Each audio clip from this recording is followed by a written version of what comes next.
Hello बच्चा party. स्वागत है एक बार फिर से अपने इस यूट्यूब चैनल पर। लास्ट क्लास में हमने बात की थी percentage composition of an element और कुछ लॉज देखे थे।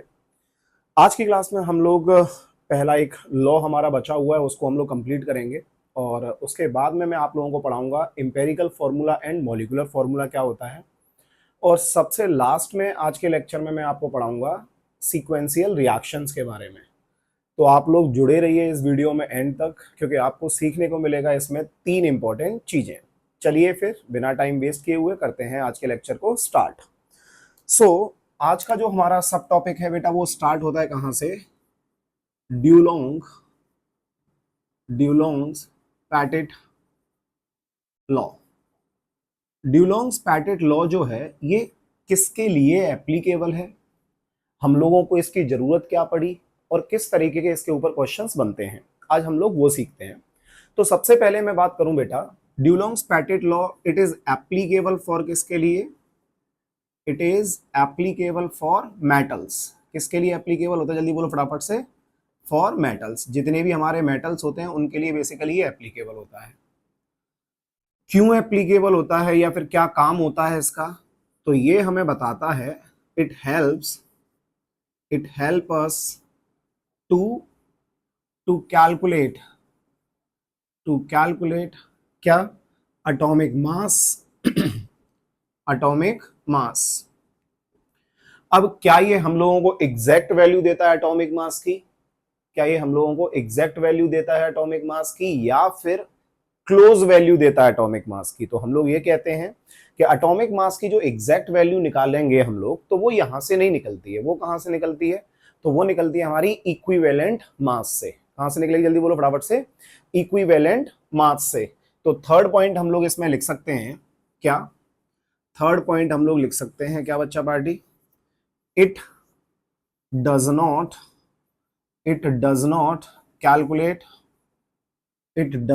calculate exact value of किसका? atomic mass. It does not calculate exact value of किसका? atomic mass as it is calculated by equivalent mass concept. Equivalent mass concept समझ में आ गया? अब हम लोग ये समझते हैं कि ड्यूलोंग पैटेट लॉ से हमें किस तरीके से पता लगा कि किस तरीके से किसी भी एटम के एटॉमिक मास को कैलकुलेट किया जा सकता है। इन्होंने क्या ऑब्जर्व किया? इन्होंने ऑब्जर्व किया और एक इक्वेशन दी। इक्वेशन में ये पता लगा कि जो एटॉमिक मास होगा किसी भी एलिमेंट का, एटॉमिक मास किसी भी एलिमेंट का, उसको मल्टीप्लाई किया जाएगा उसकी स्पेसिफिक हीट के साथ। किसके साथ मल्टीप्लाई किया जाएगा, जल्दी बोलो फटाफट से? उसकी स्पेसिफिक हीट के साथ। तो वो कैसा आया? वो बराबर या फिर कंपेरेबल आया या फिर लगभग आता है किसके बराबर? जल्दी बोलो 6.4 के बराबर। किसके बराबर आता है, जल्दी बोलो? 6.4 के बराबर आता है। फिर से सुनो क्या है? एटॉमिक मास किसी भी एलिमेंट का हम लोगों को देखा गया, एटॉमिक मास हम लोगों को देखा गया, उसको मल्टीप्लाई किया उसकी स्पेसिफिक हीट के साथ, तो वो कितना आता है? लगभग बराबर किसके? 6.4 के बराबर आता है। अब यहाँ पे सबसे पहले हम लोग समझते हैं कि स्पेसिफिक हीट है क्या चीज, है ना? स्पेसिफिक हीट है क्या चीज? अब ये इस चैप्टर में नहीं अपन लोग देखते हैं, इसको मोस्टली हम लोग देखते हैं किसके अंदर? थर्मोडायनामिक्स के अंदर। बट स्टिल मैं थोड़ा सा समझाने की कोशिश करता हूं जिससे आप लोगों को ये लॉ पूरा अच्छे से समझ में आ जाए कि स्पेसिफिक हीट है क्या।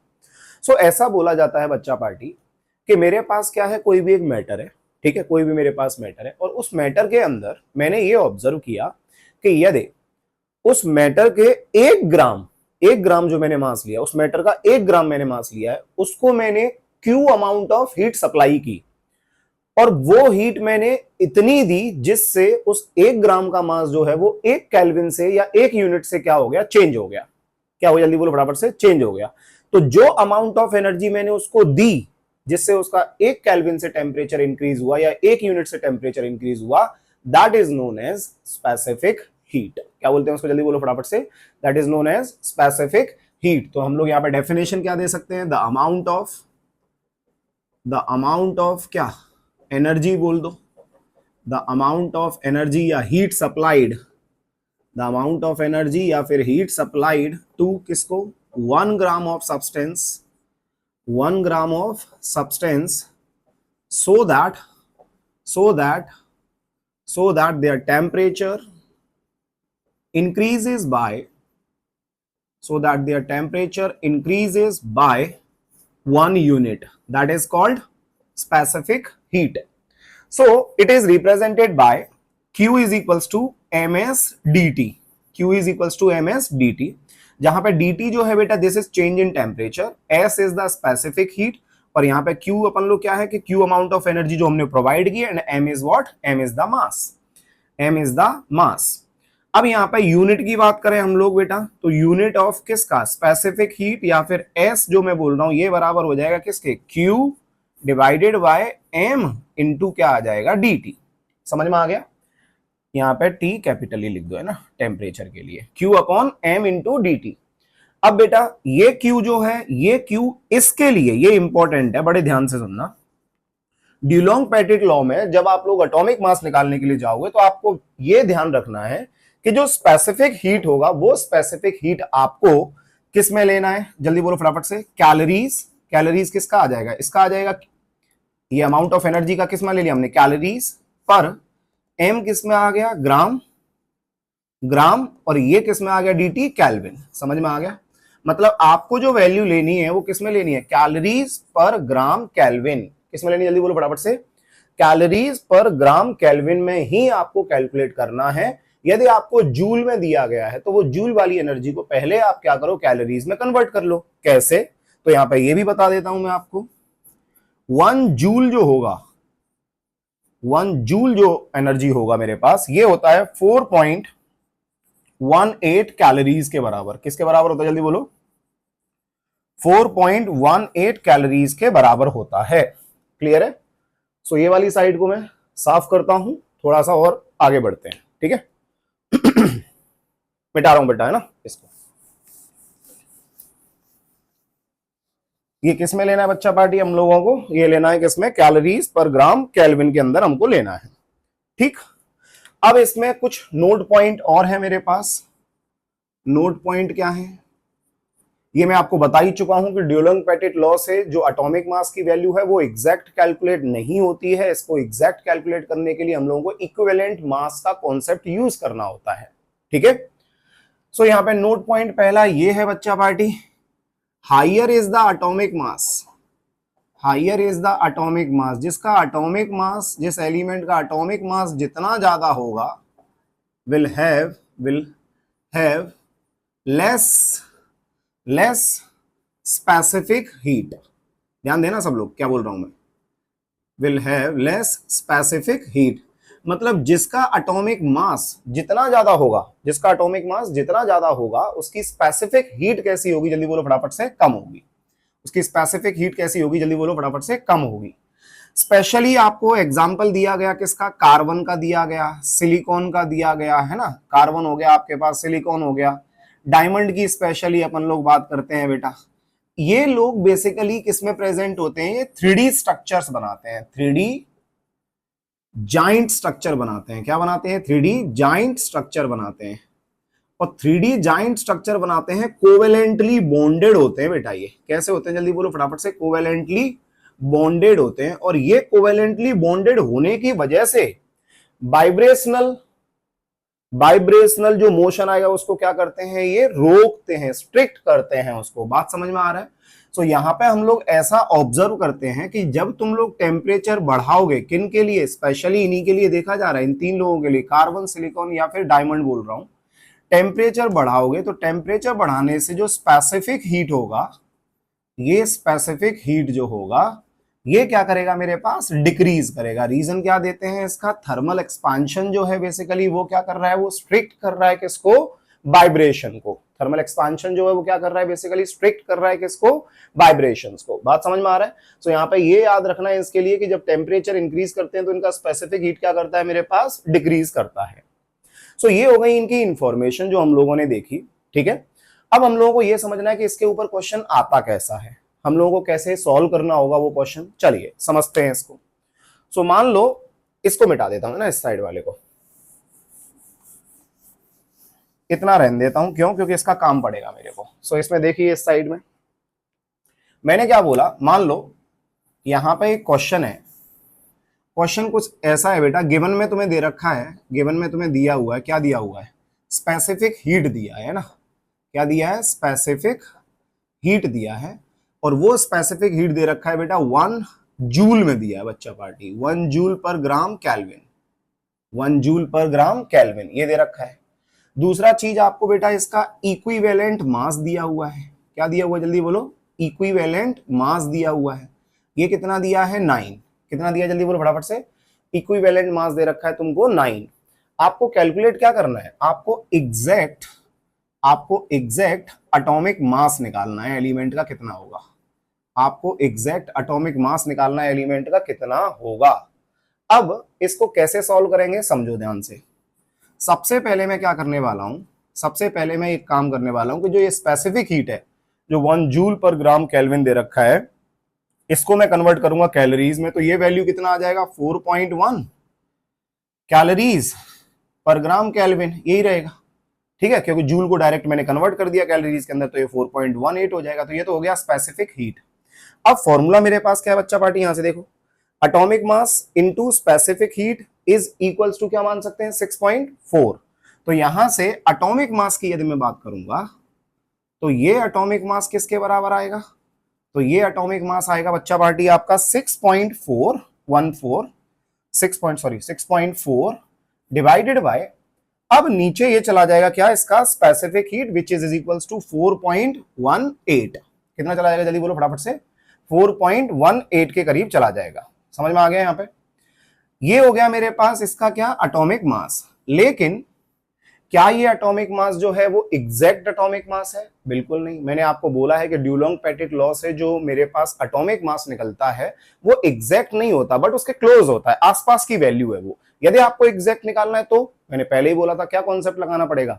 इक्विवेलेंट मास वाला कॉन्सेप्ट। कौन सा वाला जल्दी बोलो? इक्विवेलेंट मास वाला कॉन्सेप्ट। अब हम ये समझते हैं कि इक्विवेलेंट मास किसके बराबर है।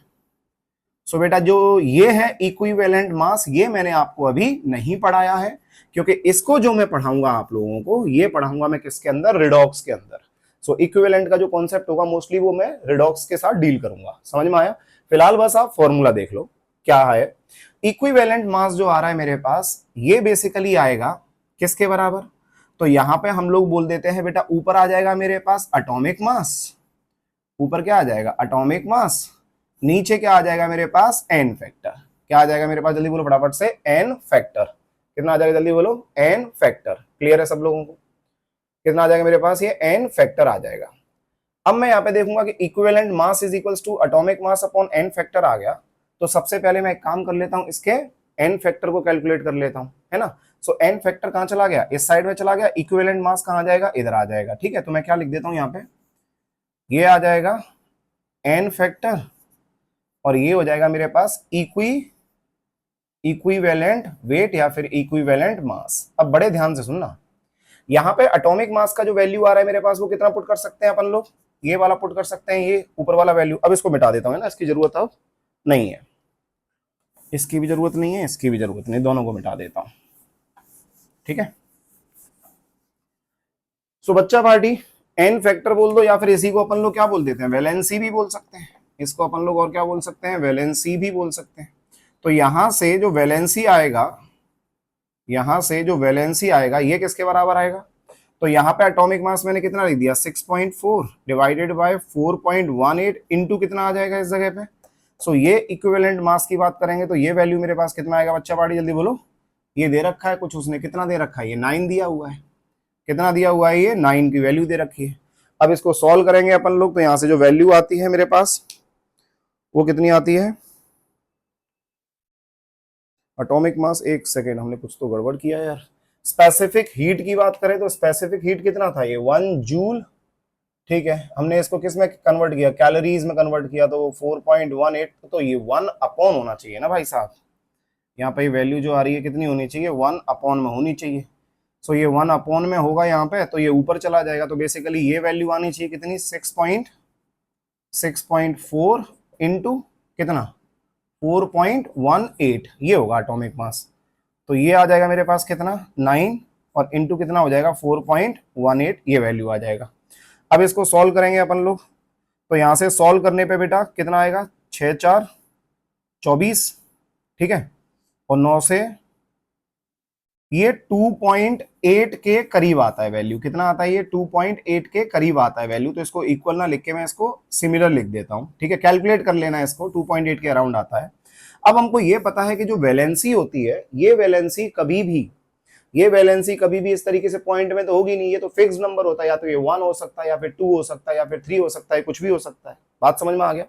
सो यहाँ पे हम लोगों को क्या करना है, इसकी वैलेंसी को मैंने जो मान लिया बेटा वो 2.8 आ रही है, उसको मैंने राउंड ऑफ किया, उसको मान लिया मैंने कितना, 3 मान लिया। वैलेंसी को कितना मान लिया मैंने, जल्दी बोलो फटाफट से, 3 मान लिया।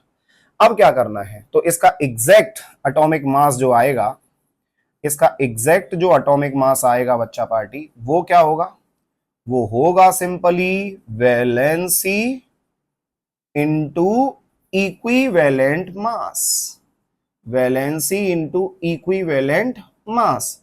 तो वैलेंसी कितनी लिख दूंगा इसकी 3, और इक्विवेलेंट मास कितना दे रखा है इसका 9। तो इसका जो एग्जैक्ट एटॉमिक मास आएगा वो आएगा कितना, 27। कितना आएगा, जल्दी बोलो फटाफट से, 27। तो कुछ इस तरीके से हम लोग क्या करते हैं, इनको सॉल्व करते हैं। यहाँ पे जो वैल्यू थी बेटा वो क्यों लिख दिया मैंने इस साइड में, क्योंकि जो नीचे मेरे पास वैल्यू आनी चाहिए, ये वैल्यू क्या होनी चाहिए, 6.4 तो ऊपर आ जाएगा, 6.4 डिवाइडेड बाय 1 अपॉन 4.18, इस तरीके से आएगा ये वैल्यू।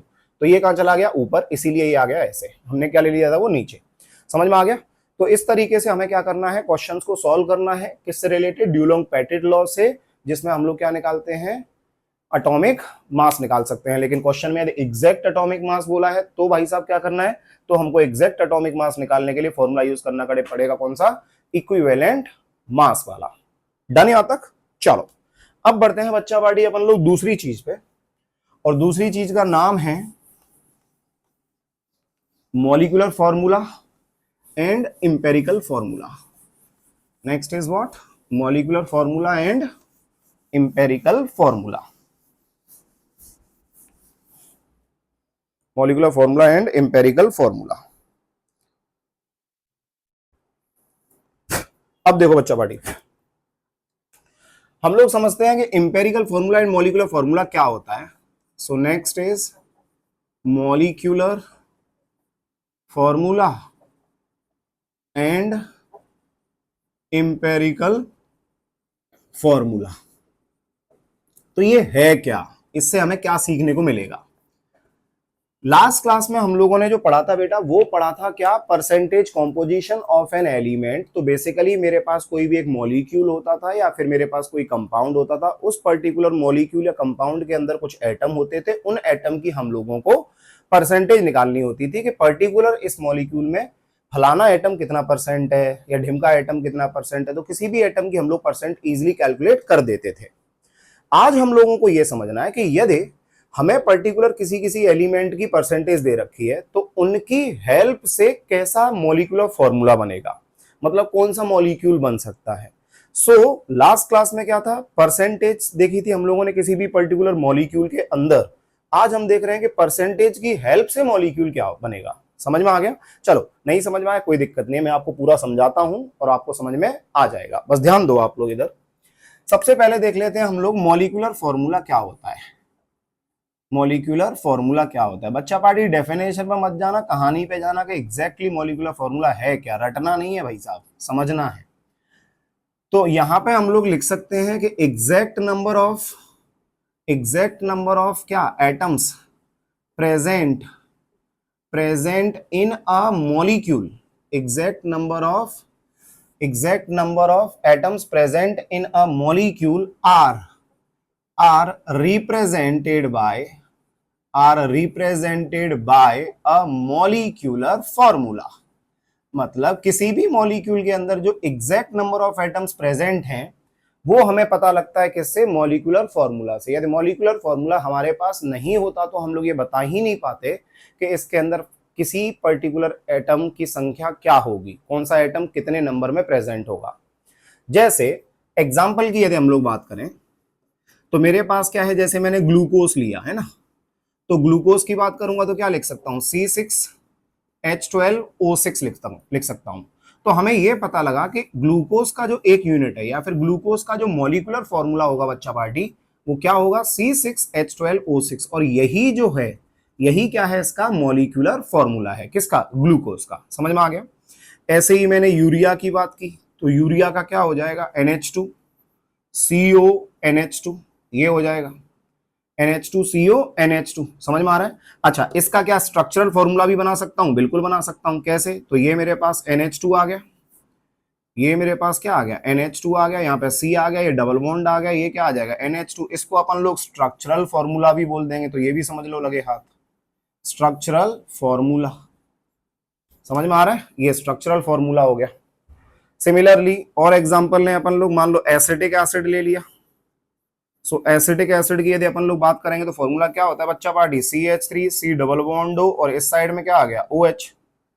अरे समझ रहे हो, CH3 C double bond O OH, तो CH3COOH ये आ गया। अब ये CH3COOH को पहले क्या लिख देते हैं, मॉलिक्यूलर फॉर्मूला लिखेंगे तो क्या लिख देंगे, CH3COOH, और इसी का स्ट्रक्चरल फॉर्मूला देखेंगे तो क्या लिख देंगे। अब इस तरीके से बना दो, यहाँ पे क्या आ जाएगा H, यहाँ पे भी H, यहाँ पे भी H, ये C डबल बॉन्ड O, फिर यहाँ पे आ जाएगा O और यहाँ पे आ जाएगा H। तो ये क्या हो जाएगा मेरे पास, ये इसका स्ट्रक्चरल फॉर्मूला हो जाएगा, ये इसका स्ट्रक्चरल फॉर्मूला हो जाएगा। क्लियर है।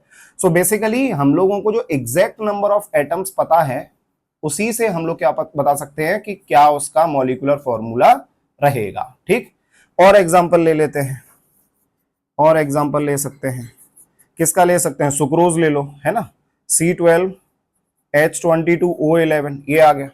तो इसको क्या बोल देंगे अपन लोग, ये सुक्रोज हो गया। तो सुक्रोज का क्या है, ये मॉलिक्यूलर फॉर्मूला है। ठीक है, अब ये हम लोगों को समझ में आ गया कि मॉलिक्यूलर फॉर्मूला बेसिकली किसे कहते हैं। मॉलिक्यूलर फॉर्मूला समझने के बाद अब हम लोग चलते हैं किसके पास, एम्पेरिकल फॉर्मूला के पास, कि भाई साहब एम्पेरिकल फॉर्मूला क्या होगा। चलो मैं इसको मिटा देता हूं, है ना। So next is empirical formula.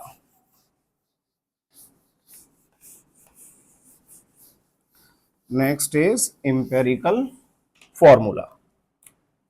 So empirical formula जो होता है बच्चा पार्टी, कैसे समझना है इसको, मेरे पास क्या है, कोई भी एक मॉलिक्यूल है, कोई भी एक मॉलिक्यूल है, मॉलिक्यूल ये ले लिया C6H12O6, ये एग्जांपल में ले लिया मैंने ग्लूकोज। ठीक, ये ग्लूकोज का क्या है, ये मॉलिक्यूलर फॉर्मूला है या फिर एक मॉलिक्यूल है।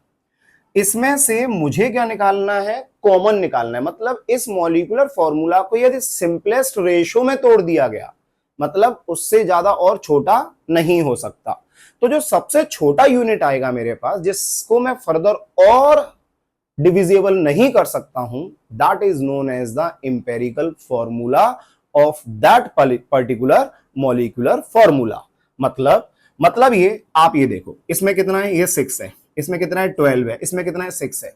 यदि मैं इसमें से n मतलब कॉमन यूनिट, मैंने कितना निकाल लिया, 6 कॉमन यूनिट निकाल लिया, तो क्या बचेगा भैया, 6 निकाल दिया तो कार्बन क्या होगा, 1। ठीक, H कितना आएगा 2, O कितना आएगा 1। अब तुम फर्दर इसको और ज्यादा छोटा नहीं कर सकते हो, और ज्यादा इसको फर्दर तोड़ नहीं सकते हो, तो ये जो आता है बेटा, इसको बोलते हैं हम लोग एम्पेरिकल फॉर्मूला। क्या बोलते हैं, जल्दी बोलो फटाफट से, इसको बोलते हैं एम्पेरिकल फॉर्मूला। मतलब ये वो यूनिट है, ये वो यूनिट है जिसको 6 बार ऐसे जोड़ा गया या मल्टीप्लाई किया गया इसके साथ, तो क्या आ गया, मॉलिक्यूलर फॉर्मूला आ गया। तो जो सबसे छोटा यूनिट है, जिसको फर्दर और सब डिवाइड नहीं कर सकते और ज्यादा सिंपलेस्ट फॉर्म में नहीं लेके जा सकते, उसको हम लोग एम्पेरिकल फॉर्मूला बोलते हैं। और ये हो गया हमारे पास मॉलिक्यूलर फॉर्मूला, कोई दिक्कत नहीं है। और एग्जांपल देखो, और एग्जांपल में मैंने क्या कर दिया, CH3COOH। अब ध्यान देना, हाइड्रोजन कितने हैं 4, कार्बन कितने हैं 2, ऑक्सीजन कितने हैं 2। तो मान लो n का वैल्यू कितना ले सकता हूं, 2 ले सकता हूं। तो एक कार्बन आ गया, हाइड्रोजन 2 आ गए, ऑक्सीजन 1 आ गया, सिंपल, ये हो गया। तो CH2O जो आ रहा है, ये क्या हो गया, ये इसका एम्पेरिकल फॉर्मूला हो गया। क्या हो गया, इसका एम्पेरिकल फॉर्मूला हो गया। किसका हो गया एम्पेरिकल फॉर्मूला, ये एसिटिक एसिड का। किसका हो गया ये एम्पेरिकल फॉर्मूला, एसिटिक एसिड का। अब आप खुद देखो, जो भी एम्पेरिकल फॉर्मूला है उसमें 2 का मल्टीप्लाई कर दूंगा तो क्या आ जाएगा, फिर से मॉलिक्यूलर फॉर्मूला बन जाएगा। मतलब जो कॉमन यूनिट आ रहा है उसको मल्टीप्लाई कर दिया जाएगा तो सेम ही आ जाएगा ना भाई। अगला एग्जांपल देखो, C12H22O11। अब तुम खुद देखना, यहां पे बात करेंगे अपन लोग तो इसके पास कितने एटम है 12, इसके पास कितने एटम है 22, इसके पास कितने 11। कॉमन आ सकता है? नहीं आ सकता। नहीं आ सकता तो 1 तो आएगा ही आएगा। अरे 2 लोगे तो भाई 11 से कैसे डिवाइड करोगे ना यार। तो n का वैल्यू 1 आ गया। अब 1 आ गया तो यहां पे सिंपली फिर से क्या लिख दूंगा C12 H22 O11। तो जो ये सुक्रोज होता है ना बच्चा पार्टी, जो ये सुक्रोज होता है जिसमें से कुछ भी कॉमन नहीं निकला, तो इसका मॉलिक्यूलर फॉर्मूला और इसका इंपेरिकल फॉर्मूला दोनों ही कैसे होते हैं? सेम होते हैं। तो आप याद रखना, जब भी ऐसी सिचुएशन बन जाए जिस जगह पे कोई भी कॉमन यूनिट नहीं निकल रहा होगा, तो उस समय आपको बोलना होगा कि जो इंपेरिकल फॉर्मूला होगा वही उसका मॉलिक्यूलर फॉर्मूला भी होगा। समझ में आ गया? क्लियर है? सो मॉलिक्यूलर फॉर्मूला क्लियर हुआ और इंपेरिकल फॉर्मूला क्लियर हुआ। अब यहां से एक चीज आई सामने, वो क्या कि जो कॉमन यूनिट होगा ना बेटा एन, एन मतलब बता रहा हूं ना आपको, ये रहा एन, ये रहा एन, ये रहा एन, तो जो कॉमन यूनिट होगा वो बराबर होता है M F M divided by E F M. मतलब क्या है इसका? बताता हूं। इसका मतलब है बेटा एम एफ एम का मतलब molecular molecular formula mass, molecular formula mass. और ये क्या है? ये है इंपेरिकल इंपेरिकल फॉर्मूला मास। ये क्या है? Empirical formula mass. इसका मतलब कुछ नहीं, अरे एटॉमिक मास की वैल्यू काउंट करके आप एक मॉलिक्यूल का मास बता सकते हो। तो बेसिकली ये मोलर मास है मॉलिक्यूल का और ये इंपेरिकल फॉर्मूला का मास है। जैसे मान लो एक एग्जांपल लेता हूं, कौन सा वाला? यही वाला ले लेता हूं। ये CH3COH है, एक कार्बन का 12, दो कार्बन का कितना 24 प्लस एक हाइड्रोजन का 1, 4 का कितना 4, एक ऑक्सीजन का 16, दो का कितना 32, कितना आ जाएगा 4 4 8 10 0 1 3 2 5 और ये 60 60 आ गया। कितना आ गया? जल्दी बोलो फटाफट से। 60 आ गया। अरे सही है, बिल्कुल सही है। 3 2 5 10 सही है 60। अब ये 60 जो होगा ये क्या है? ये यहाँ पे है। एग्जाम्पल देखना, मैं इसी में डाल रहा हूँ ना इस वाले में।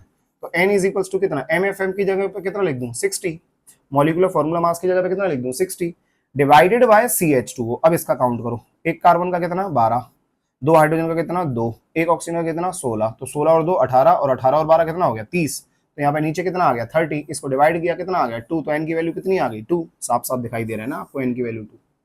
समझ में आ रहा है कि नहीं आ रहा? सो आपको क्या करना है, इसका molecular formula divided by empirical formula जो होगा वो हमेशा किसके बराबर आएगा? n के बराबर आएगा, जो यूनिट तुमने कॉमन निकाली है। बात समझ में आ गया? सो इस तरीके से आप किसी का भी कर सकते हो, इस तरीके से आप किसी का भी कर सकते हो। इसका देखेंगे तो बेटा ये मॉलिक्यूलर फॉर्मूला मास कितना आता है? ये 180 आता है। कितना आता है? 180 काउंट कर सकते हो आप, 12 6 72 72, 72 प्लस कितना आएगा? ये 12 आ जाएगा। तो कितना हो गया? 84, 84 प्लस 16 6 96, तो ये आ जाएगा 6 4 10 0 180। बिल्कुल सही है, 180 आ गया। अब यहाँ पे देखेंगे तो कार्बन का कितना आएगा 12, एक ऑक्सीजन का 16, दो का कितना हाइड्रोजन का 2 आ जाएगा। तो 16 और 12 कितना हो गया 28 और 20 कितना हो गया 30, 28 और 2 कितना हो गया 30। तो 180 डिवाइडेड बाय 30 कितना आ जाएगा 6, जो कि आपको दिख रहा है 6 आ गया। बात समझ में आ गया? चलो इतना क्लियर हुआ तो बढ़ते हैं अपन लोग आगे। अब ये समझने की कोशिश करते हैं कि इसके ऊपर क्वेश्चंस किस तरीके के बनते हैं। क्लियर है? चलो बढ़ते हैं बच्चा पार्टी आगे, बढ़ते हैं बच्चा पार्टी आगे।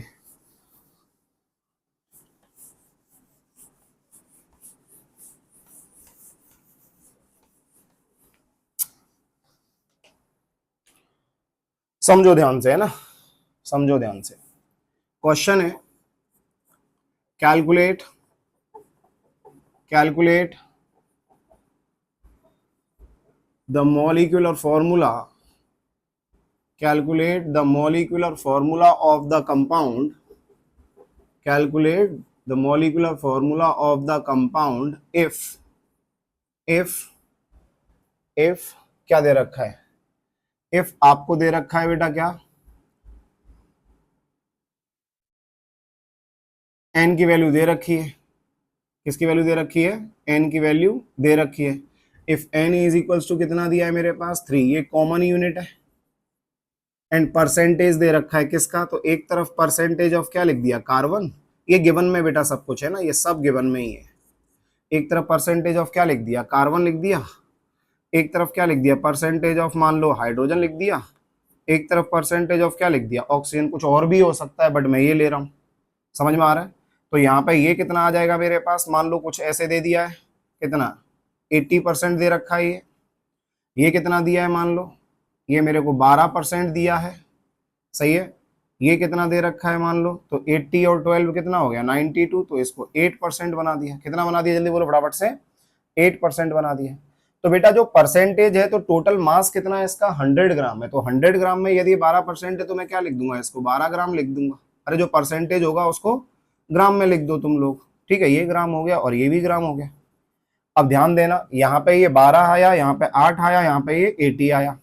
अब हमें क्या निकालना होता है बेटा, इससे निकालने होते हैं नंबर ऑफ मोल्स। बड़े ध्यान से सुनना, क्या निकालना है मेरे को, नंबर ऑफ मोल्स। अब नंबर ऑफ मोल्स कैसे निकालते हैं, given mass upon atomic mass, मतलब 12 डिवाइडेड बाय 12, इसका क्या आ जाएगा 8 डिवाइडेड बाय 1, और इसका आ जाएगा 80 डिवाइडेड बाय 16। ये 12 डिवाइडेड बाय 12 कितना आएगा, ये 1 आएगा। ये कितना आ जाएगा, ये 8 आ जाएगा, और ये कितना आ जाएगा, ये 5 आ जाएगा। समझ में आ रहा है। अब जो भी इसमें सबसे छोटी वैल्यू है उससे फर्दर अपन लोग सबको डिवाइड करेंगे, तो ये कितना आ गया 1, ये कितना आ गया 8, और ये कितना आ गया 5। तो यहाँ पे आपके पास जो फॉर्मूला बन के आया बेटा, ये आया कितना, CH कितना होगा 8 और O कितना होगा 5। ये जस्ट एग्जाम्पल ले रहा हूं बच्चा पार्टी में, सिर्फ समझाने के लिए। कितना आ गया CH 8O5। अब मुझे क्या करना है कि जो n की वैल्यू 3 दे रखी थी, उस 3 की वैल्यू से मुझे इसमें मल्टीप्लाई कर देना है। तो जैसे ही मल्टीप्लाई करोगे तो कितना आ जाएगा C3 H 8 3 जा कितना 24, और O कितना हो जाएगा O 5 3 जा 15। So this is the molecular formula of question. समझ में आ रहा है। जो क्वेश्चन में हम लोगों से मॉलिक्यूलर फॉर्मूला पूछा था किसी कंपाउंड का, वो कैसे निकाला हम लोगों ने, कुछ इस तरीके से। मतलब इनको सॉल्व करने पे जो वैल्यू आती है बच्चा पार्टी, वो इंपेरिकल फॉर्मूला होता है। क्या होता है, जल्दी बोलो फटाफट से, वो इंपेरिकल फॉर्मूला। क्या होता है, इंपेरिकल फॉर्मूला। समझ में आ गया सब लोगों को, जल्दी बोलो फटाफट से, क्लियर है। चलो अब हम लोग चलते हैं थोड़ा सा और आगे, एक और क्वेश्चन समझने की कोशिश करते हैं एग्जाम्पल के तौर पे, है ना। एक और क्वेश्चन समझो। तो क्वेश्चन है बच्चा पार्टी, कुछ ऐसे ही बना देता हूं, है ना, कोई भी क्वेश्चन बना देता हूं ऐसे ही। What will be the molecular formula of the compound having vapor density, ध्यान देना रे, having vapor density is equals to कितना 44, having vapor density is equals to कितना 44। कुछ भी मैंने वैल्यू ले ली है अपने मन से, है ना। या फिर एक काम करते हैं 22 ले लेते हैं, क्या ले लेते हैं 22 ले लेते हैं। वेपर डेंसिटी 22 दे रखा है ना। और एग्जैक्ट निकालने के लिए तो मुझे थोड़ा सा समय दो, मैं परसेंटेज लिख लेता हूँ। यदि मैं CO2 मान लूँ टोटल, तो यहाँ पे कितना होगा मेरे पास है 44 ग्राम होगा। कार्बन का कितना होगा 12/44 इंटू कितना 100। ऑक्सीजन का कितना होगा 32 डिवाइडेड बाय 44 इंटू कितना 100, सही है। सो ये आ जाएगा 2 से नहीं 4 से, 4 3 12 11, ये आ जाएगा 300 डिवाइडेड बाय कितना 11, और ये आ जाएगा 4 8 32, 4 से 11, ये आ जाएगा 800 डिवाइडेड बाय 11। बच्चा पार्टी ये आएगा लगभग 11 2 22, कितना बचेगा 8 बचेगा, 11 से 300, तो 11 2 कितना आ गया 22, कितना बचा 8, यहाँ पे 80 आ गया, 11 से 7 77 हो गया, कितना बचा 3 बचा, 0 लगा दिया, ये 11 दूनी 22। तो इसको मान लिया मैंने कितना, कार्बन को परसेंटेज मान लिया, यहाँ पे परसेंटेज दे रखा है कितना 27.2%। और ऑक्सीजन की बात करेंगे तो ये मैं इसीलिए ले रहा हूँ, थोड़ा सा इजी जाएगा मेरे को, है ना, तो मैं समझाना अभी, तो जस्ट इसीलिए वैल्यू ले रहा हूँ, नहीं तो वैल्यू फिर ऊंची नीचे आएगी तो आंसर सही से मैच नहीं करेगा अपना। सो 11 का वैल्यू यहाँ पे ले लिया 800, 11 से 7 कितना हो गया 77 हो गया, कितना बचा 3 बचा 30 आ गया, और 11 दूनी कितना हो गया ये 22 हो गया। 22 के बाद में कितना आया 8 बचेगा, पॉइंट लगा दो, 0 बढ़ा दो, 11 से 77 हो जाएगा, तो 72.7। ठीक है। सो अब देखो क्या कहानी है, यहाँ पे कार्बन का परसेंटेज दे रखा है बच्चा पार्टी आपको, है ना। कार्बन का परसेंटेज दे रखा है आपको, कितना दे रखा है 27.2% दे रखा है, और यहाँ पे परसेंटेज ऑफ C इतना है, और यहाँ पे परसेंटेज ऑफ O जो दे रखा है वो 72.8% है। ठीक है, ये क्वेश्चन में आपको गिवन है, ये सारी कहानी आपको क्वेश्चन में अब दे रखी है। ठीक, थोड़ा और ऊपर लिख दूं क्या, देख लो। परसेंटेज सी 27.2 और परसेंटेज ओ ये कितना आ जाएगा 20 क्यों आएगा भाई, 100 में से घटा दो ना यार, 2 8 2 8 7 72.8। ठीक है, तो यहाँ पे कितना आ गया 72.8, ये परसेंटेज में आपको गिवन में है। अब हमें ये सॉल्व करना है, तो सुनो ध्यान से, सवाल क्या बन गया। What will be the molecular formula of the compound having vapour density 22 and percentage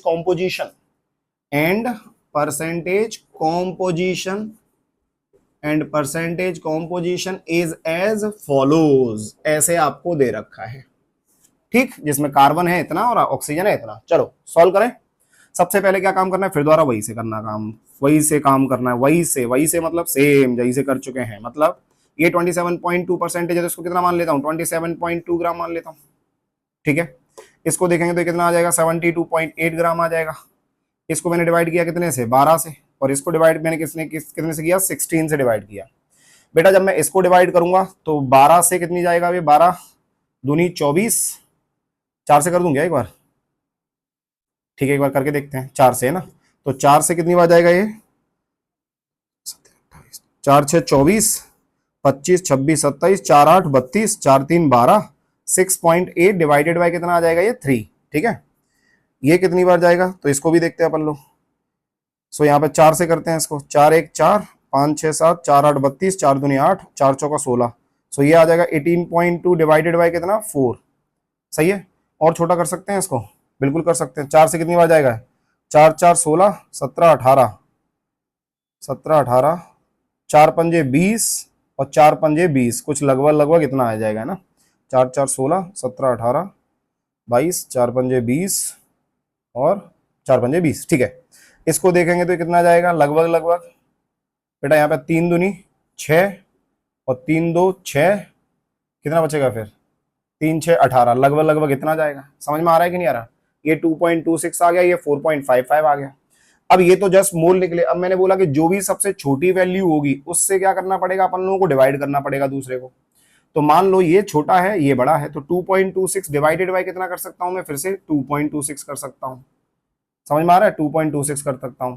और यहाँ पे मेरे पास वैल्यू कितनी आ जाएगी, ये भी 2.26 आ जाएगी। ये भी वैल्यू कितनी आ जाएगी, जल्दी बोलो फटाफट से, 2.26 आ जाएगी। अब इसको मैंने डिवाइड किया तो ये वैल्यू कितना आ गया, लगभग 1 आ गया। और इसको मैंने डिवाइड किया तो लगभग वैल्यू कितना आ गया, ये मेरे पास 2 आ गया। तो यहां से जो इंपेरिकल फॉर्मूला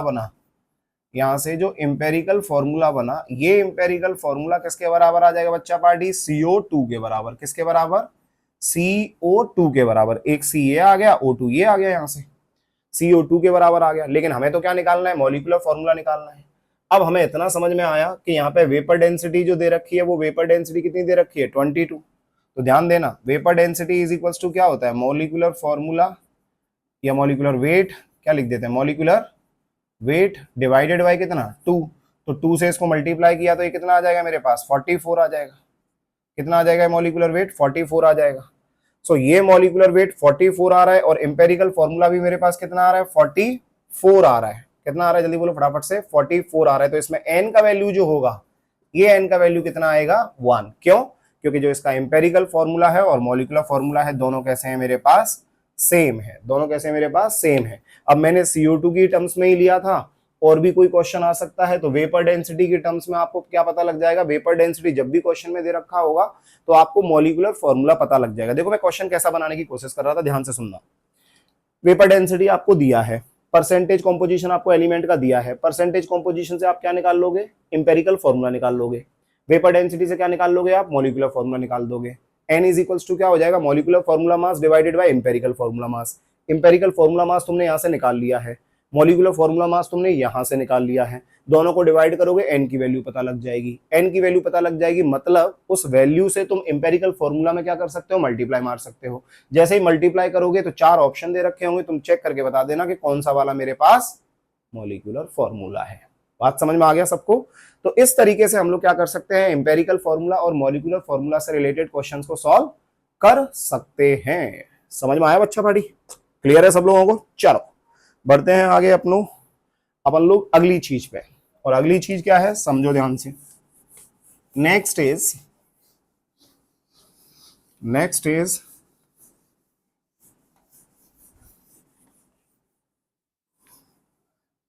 sequential reactions.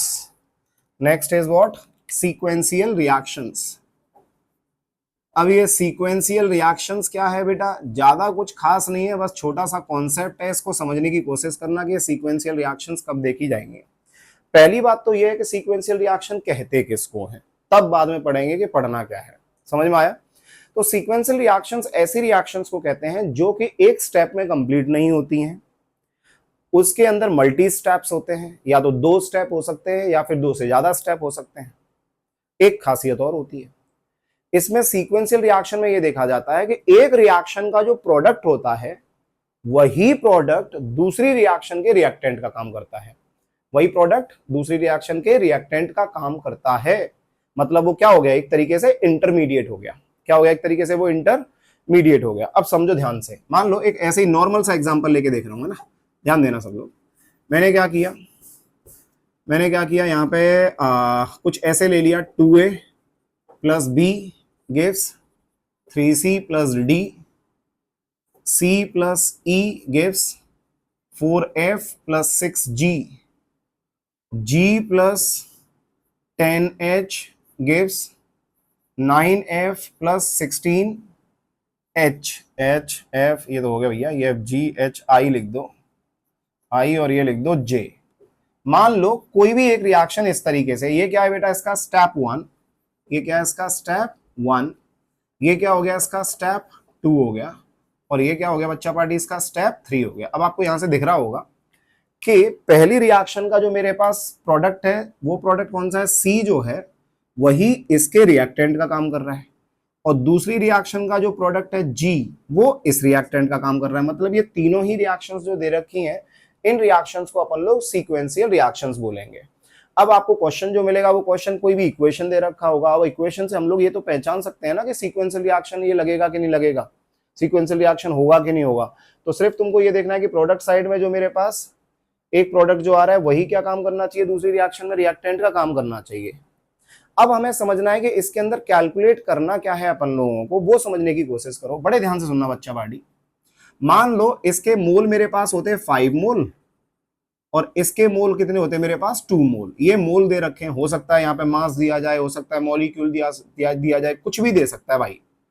मैंने क्या ले लिया यहाँ पे, मैंने मोल के रेस्पेक्ट में ले रहा हूं। और क्वेश्चन आपका ये है कि कैलकुलेट करना है आपको, कैलकुलेट करो नंबर ऑफ मोल्स ऑफ किसका, I एंड J। ये क्वेश्चन है, कैलकुलेट करने हैं नंबर ऑफ मोल्स ऑफ किसके, I एंड J। अब I और J के मोल्स निकालने के लिए हमें क्या पता होना चाहिए, हमें सबके मोल्स पता होने चाहिए। समझे? सो कॉन्सेप्ट क्या है, कॉन्सेप्ट समझने की कोशिश करो। यदि इसका 5 मोल है, इसका 2 मोल है, तो सबसे पहले मुझे ये काम करना होगा कि यदि 2 लोग आ गए तो मुझे ये चेक करना है कि इसमें लिमिटिंग रिएजेंट कौन सा होगा। मैंने आपको बोला था सेकंड लेक्चर कि यदि रिएक्टेंट एक होगा तो कोई पेन ही नहीं है, क्योंकि एक रिएक्टेंट है वही प्रोडक्ट बनाएगा। लेकिन रिएक्टेंट एक से ज्यादा हो गए तो वहां पे पेन है, क्योंकि वहां पे हमको ये प्रेडिक्ट करना होता है या चेक करना होता है कि लिमिटिंग रिएजेंट कौन सा होगा, क्योंकि लिमिटिंग रिएजेंट पे ही डिपेंड करता है प्रोडक्ट का बनना। समझ में आ गया? नहीं समझ में आया तो लेक्चर देखो, कौन सा वाला, सेकंड लेक्चर। ठीक है, चलो भैया इसको सॉल्व करते हैं। सबसे पहले 5/2 किया, कितना आ गया 2.5, 2/1 किया तो 2 आ गया। मतलब इसके सर पे क्या लिख दो, ये LR हो जाएगा, और ये क्या हो जाएगा बच्चा पार्टी, ये ER हो जाएगा। जो ER है उसको गोली मारो, काम नहीं है, काम किससे है, LR से। अब तुम ये देखो, जो भी कर रहा हूं सब पढ़ा दिया है, सेकंड लेक्चर अच्छे से देखो। इसके आगे स्टोइकोमेट्रिक कोएफिशिएंट कितना है, 3, तो 3 लिख दिया। LR ये है तो इसके आगे कितना है 1, तो ये 1 लिख दिया। इनटू कितना मोल है 2, तो ये मोल आ गए। तो इसके टोटल मोल कितने आगे बच्चा पार्टी, टोटल मोल आगे 6। अब ध्यान देना, बच्चे जनरली क्या करते हैं, गलती करते हैं कि यहाँ पे 6 आ गया। अब वो देखेंगे कि इसके आगे कितना है 1, इसके आगे कितना था 3, मोल कितने थे 6, तो यहाँ पे लिख देंगे कि ये मोल हो जाएंगे 2, जो कि साफ साफ गलत है, जो कि साफ साफ गलत है। आपको तो ये समझना होगा कि भाई ये अलग अलग कंटेनर में रिएक्शन नहीं हो रही है, ये एक ही कंटेनर में रिएक्शन हो रही है। और यदि एक ही कंटेनर में रिएक्शन हो रही है तो जो C एक बार बन चुका है अरे वही तो रिएक्ट करेगा आगे, जो सी एक बार बन चुका है वही तो आगे रिएक्ट करेगा। मतलब जो यहाँ पे प्रोडक्ट साइड में आपके पास जितना नंबर ऑफ मोल होगा एग्जैक्ट आपको इस साइड में भी वही लिखना है। क्यों? क्योंकि ये सी कहीं लंदन से नहीं आ रहा है, ये सी वहीं से आ रहा है पहली वाली रिएक्शन से, जितना बन गया होगा वो पूरा इधर लिख दिया। तो सर इसके आगे स्टोइकोमेट्रिक कोफिशिएंट चाहे कुछ भी हो कोई फर्क नहीं पड़ेगा। अरे नहीं पड़ेगा भाई, बिल्कुल फर्क नहीं पड़ेगा। तो यहां पर यदि मेरे पास 6 है तो इस जगह पे भी 6 आएगा। अब हमें एक काम करते हैं, एफ का पूछा होता तो एफ का निकाल सकता था, बट अपने को काम किससे है? जी से। क्यों? क्योंकि जी से जी का यदि पता लग जाएगा तो यहाँ पे जी आ जाएगा, और ये जी पता लग जाएगा तो इनका भी कैलकुलेट कर सकते हैं। तो एक काम करते हैं, सीधा जी का ही निकालते हैं। जी का निकालने के लिए क्या करना पड़ेगा? 6 डिवाइडेड बाय क्या आ जाएगा? यहाँ पे स्टोइकोमेट्रिक कोफिशिएंट 1 है तो 1 इंटू क्या हो जाएगा? 6 हो जाएगा।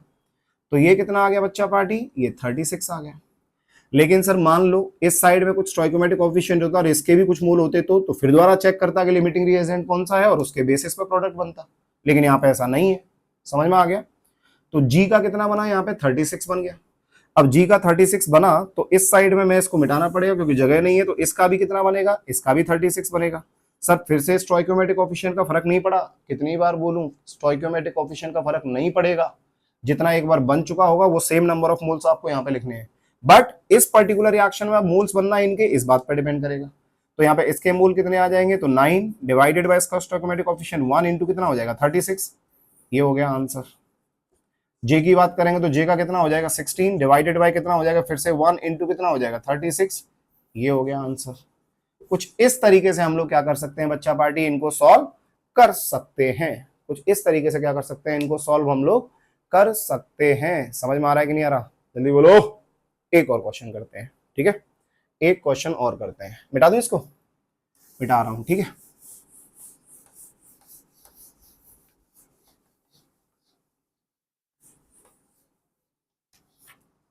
मान लो एक क्वेश्चन है मेरे पास, CaCO3 इसको हीट कर दिया, ये CaO बना दिया प्लस CO2 गैस रिलीज हो गया। समझे? अब CaO आ गया प्लस SiO2 रिएक्ट कर गया इसके साथ और क्या बना दिया? CaSiO3 बना दिया। ये रिएक्शन है मेरे पास। अब वो हमसे ये पूछ रहा है कि calculate calculate calculate the weight of किसका? Calcium silicate formed. ठीक है? ये CaSiO3 का कितना बेसिकली अमाउंट फॉर्म्ड हुआ है ये निकालना है। When 40 gram of limestone 40 gram of किसका? Limestone is heated. 40 gram of limestone is heated मतलब 40 ग्राम लाइमस्टोन को जब हम लोगों ने हीट किया तो कैल्शियम सिलिकेट का बेसिकली कितना नंबर ऑफ मोल्स निकला होगा बच्चा पार्टी, या फिर मास निकला होगा, वो हमें कैलकुलेट करना है। सीक्वेंशियल रिएक्शन की प्रॉब्लम है। यस, कैसे पता लगा? अरे पहली रिएक्शन का जो प्रोडक्ट है वो दूसरी रिएक्शन के रिएक्टेंट का काम कर रहा है, ऐसे पता लगा। तो अब हमें क्या करना है? 40 ग्राम है तो सबसे पहले एक काम करते हैं, 40 डिवाइडेड बाय इसका मोलर मास 100 होता है। क्या निकाल लिया? Number of moles. यदि इसके नंबर ऑफ मोल्स इतने हैं बच्चा पार्टी, कितने? 0.4। तो भाई इसके भी मोल कितने होंगे? 0.4। रिएक्शन बैलेंस्ड है? बिल्कुल बैलेंस्ड है। इसके 0.4 होंगे तो इसके भी कितने होंगे? 0.4। इसके भी 0.4 होंगे तो इसके भी 0.4 होंगे। तो बड़ा सिंपल क्वेश्चन बन गया। स्टोइकोमेट्रिक कोफिशिएंट होते तो तुम बदल सकते थे इजीली। समझे? ये 0.4 आ गया। अब हमें तो मास निकालना है, तो मास निकालने के लिए क्या करना पड़ेगा बच्चा पार्टी? मोलर मास से मल्टीप्लाई। तो 0.4 इंटू मोलर मास, 0.4 इंटू कितना? इसका मोलर मास। ये क्या आ जाएगा आपका आंसर? किसका? CaSiO3 का। समझ में आया बच्चा पार्टी? तो इस तरीके से क्या कर सकते हैं हम लोग, ऐसे क्वेश्चंस को सॉल्व कर सकते हैं।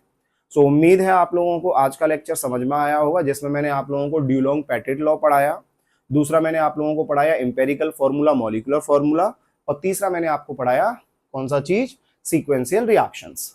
अगली जो लेक्चर होगा हमारा बच्चा पार्टी, उसके अंदर हम लोग पढ़ेंगे परसेंटेज यील्ड के बारे में, परसेंटेज प्यूरिटी के बारे में, और एक हम लोग देखेंगे कंबशन ऑफ किसका? हाइड्रोकार्बन, जिसके अंदर 3 चीजें आएंगी। कौन कौन सा? कार्बन भी होगा, हाइड्रोजन भी होगा और ऑक्सीजन भी होगा। तो बेसिकली उसको ऑर्गेनिक कंपाउंड कह सकते हैं। ठीक है? तो CHO आएगा हमारे पास, वो हम लोग देखेंगे। और फिर हम लोग देखेंगे कुछ एक पैरेलल रिएक्शंस भी होती हैं, उनको भी हम लोग देखेंगे और कुछ प्रैक्टिस करेंगे। सो अगली क्लास में हमारा ये रहेगा। फिर उसके बाद में अगली क्लास में हम लोग देखेंगे कॉन्सेंट्रेशन टर्म्स, तब जाके फाइनली ये चैप्टर जो होगा हमारा क्या हो जाएगा, कंप्लीट। तो आप लोग इसके ऊपर प्रैक्टिस करते रहिए। यदि आपको कोई भी तकलीफ आती है, कोई भी प्रॉब्लम है, आप कमेंट सेक्शन में जाइए, अपने डाउट को लिखिए। जैसे ही मुझे टाइम मिलेगा मैं डेफिनेटली आपका कमेंट सेक्शन में जाके ही डाउट बता दूंगा। कोई चीज नहीं समझ में आई है तो वो भी आप मुझे बता सकते हो।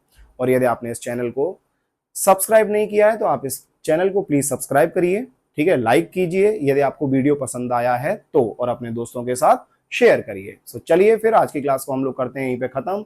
मिलते हैं एक मजेदार लेक्चर में, तब तक के लिए बाय बाय।